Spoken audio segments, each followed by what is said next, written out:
Good morning student. I am Lata, your Sanskrit teacher. We are starting third chapter संधि. बच्चों संधि का मतलब है आपस में जोड़ना. दो वर्णों के मेल से होने वाले परिवर्तन या विकार को संधि कहते हैं. विच्छेद का अर्थ है अलग करना. संधि नियमों द्वारा मिले वर्णों को फिर से पहली अवस्था में लिखा जाना संधि विच्छेद कहलाता है. यूँ तो संधि के 3 भेद होते हैं: स्वर संधि, व्यंजन संधि और विसर्ग संधि.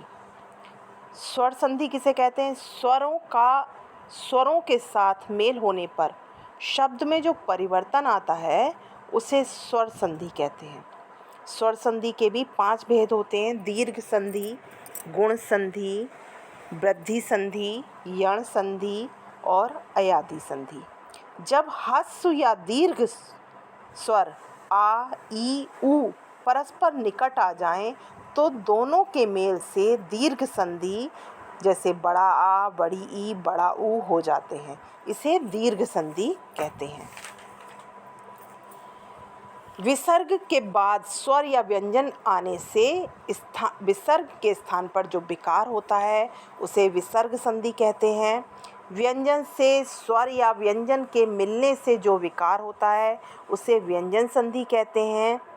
आ, छोटा आ, बड़ा आ के बाद ई या बड़ी ई आने पर ए या ऊ बड़ा ऊ आने पर ओ और ऋ आने पर अर हो जाता है. इसे गुण संधि कहते हैं.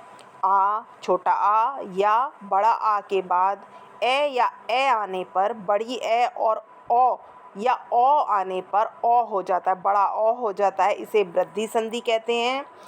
छोटी ई, बड़ी ई, छोटा ऊ, बड़ा ऊ तथा ऋ से ऋषि के बाद कोई अन्य स्वर आ जाए तो ई का बड़ी ई का या और छोटा ऊ बड़ा ऊ का वा और ऋ का र हो जाता है. इसे यण संधि कहते हैं. छोटी ए, बड़ी ए, छोटा ओ, बड़ा ओ के बाद भिन्न स्वर आए तो ए का अर्थ अय, बड़ी ए का आय और ओ का अब और बड़े ओ का आब हो जाता है. इसे अयादि संधि कहते हैं.